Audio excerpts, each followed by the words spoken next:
Let us together pray the ninth Novena to St Ignatius of Loyola, and our theme shall be Caring for the Company of Jesus. In the name of the Father, and of the Son, and of the Holy Spirit. Amen. Introduction.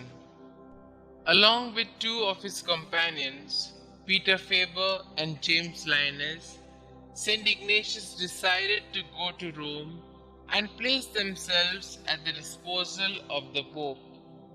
It was a few miles outside of the city that Ignatius had the second most significant of his mystical experiences. At the chapel at La Storta, where they had stopped to pray, Ignatius felt God the Father telling him that he will be favorable to him in Rome, and that he would place him with his son. From this moment, the journey to Jerusalem ceased to be the focus of Ignatius's ideals. The offer of themselves to the Pope became his all-encompassing ideal. During this novena, we pray for the grace that we humbly join St. Ignatius in begging for the grace to be placed with the Son under the banner of the cross. Opening prayer. O Lord, in your providence, you guided St. Ignatius to found the Society of Jesus. Bring to fulfillment the work you began in Ignatius and in so many of his sons in the Society. As we celebrate the Ignatian Jubilee year, bestow on us the same spirit as that of Ignatius and the first companions. Grant that we be ever zealous to radiate your love despite the evil that surrounds us. We make this prayer through Christ our Lord. Amen.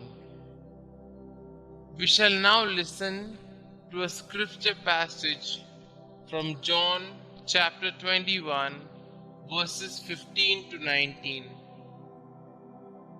When they had finished breakfast, Jesus said to Simon Peter, "Simon, son of John, do you love me more than these?"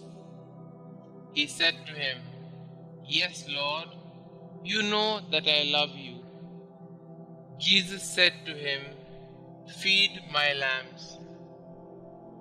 A second time he said to him, "Simon, son of John, do you love me?"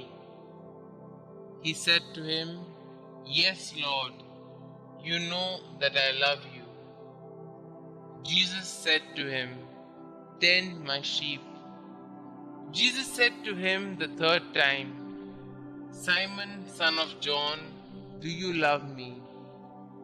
Peter felt hurt because he had said to him the third time, "Do you love me?" And he said to him, "Lord, you know everything. You know that I love you." Jesus said to him, "Feed my sheep. Very truly I tell you, when you were younger, you used to fasten your own belt and go wherever you wished.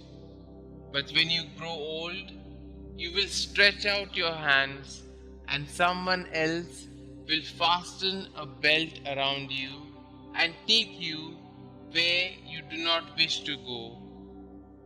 He said this to indicate the kind of death by which he would glorify God. After this, he said to him, "Follow me." We shall spend a few moments in silence, reflecting on the passage and also on the life of Ignatius, asking the Lord to also give us the grace to be placed with the Son under the banner of the cross.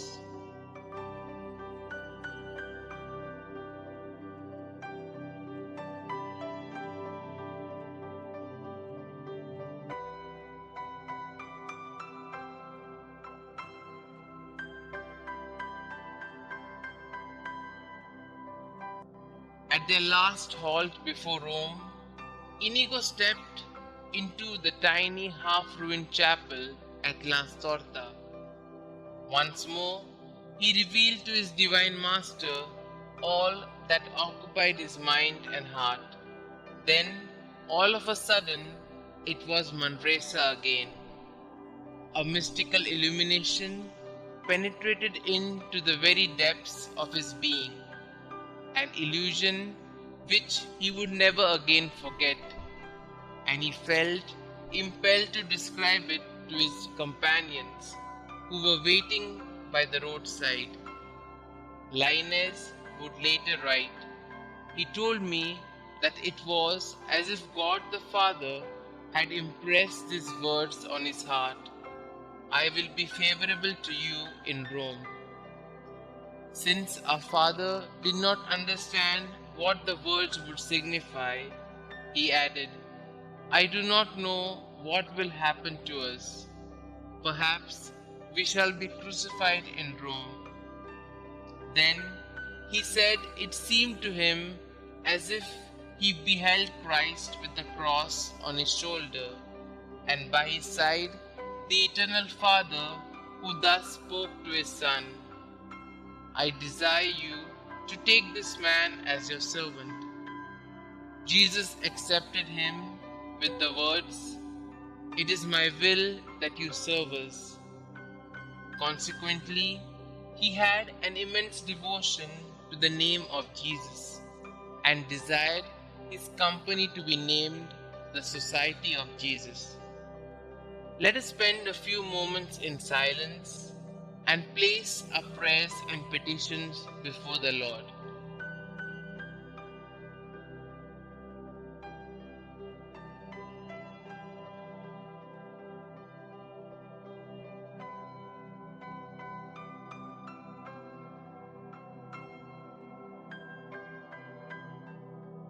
Our response shall be, "Lord, hear our prayer."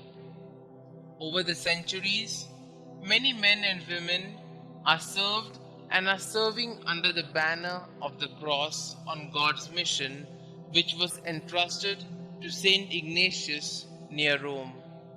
We pray that God bestow plentiful grace on these laborers of God's mission. For this we pray, Lord, hear our prayer. Let us pray for the Superior General, that as the world goes through turmoil and helplessness, he discern what is better for the Catholic Church and the Society of Jesus in these critical times. For this we pray, Lord, hear our prayer. Ignatius gave us a tool of discernment to identify God's gift to each of us. We pray that all the faithful get assistance from priests and religious sisters to discern God's gift and plan for them. For this we pray, Lord, hear our prayer. St Ignatius prayed fervently and insistently to be placed with the Son, and his prayer was granted. May God grant the same grace to the whole Society of Jesus. For this we pray, Lord, hear our prayer. That God give us the grace to know His presence in our everyday lives, to know Him as a constant companion in times of loneliness, sadness, suffering, and uncertainty. For this we pray, Lord, hear our prayer. Our Father who art in heaven, hallowed be thy name. Thy kingdom come, thy will be done, on earth as it is in heaven.